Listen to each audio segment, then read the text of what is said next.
Hi friends, இது வந்து வெள்ளிக்கிழமை காலையில் எடுத்துகிட்டுருக்கேங்க. காலையில் எழுந்திரிச்சு வாசல் தொளிச்சு கோலம் போட்டுட்டு நிலவாசல்லாம் தொலைச்சிட்டு மஞ்சள் குங்குமம் வச்சு விட்டுட்டேங்க. கடைக்கு போயிட்டு காயெல்லாம் வாங்கிட்டு வந்துட்டேன். பருப்பு அடுப்பில் வேக வச்சுட்டு குழந்தைங்கள எழுப்பி விட்டுட்டேங்க. தம்பி குளிக்க போயிட்டான். சாம்பாருக்கு தாளித்து விட்டுட்டு பாப்பா போர்வையெல்லாம் எடுத்து மடித்து வச்சுட்டு இருந்தாங்க. சாம்பார் கொதிச்சதை இறக்கி வச்சுட்டு சாப்பாடும் வச்சு விட்டுட்டேங்க.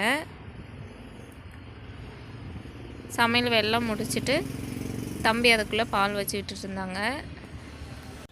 டீ குடிச்சிட்டு அடுப்பெல்லாம் தொடச்சி விட்டுட்டு கோலம் போட்டு விட்டுட்டேங்க. அடுப்புக்கெல்லாம் மஞ்சள் குங்குமம் வச்சு விட்டுட்டேன். அப்புறமா வத்தல் கொஞ்சம் இருந்துச்சுங்க, சரி பொரிச்சிடலான்னு சொல்லிவிட்டு வத்தல் பொரித்து குழந்தைங்களுக்கு ஸ்கூலுக்கு அதவே கொடுத்து விட்டுட்டேங்க. பாப்பா வீடெல்லாம் கூட்டிட்டா, தம்பி பாத்திரமெல்லாம் தேய்ச்சி வச்சுட்டாங்க. நான் சாமி படமெல்லாம் நைட்டே சுத்தம் பண்ணி வச்சுட்டேங்க. விளக்கு போட்டுட்டு சாமி கும்பிட்டுட்டு ஸ்கூலுக்கு கிளம்பிட்டாங்க. நானும் வேலைக்கு கிளம்பிட்டேங்க. தேங்க்யூ.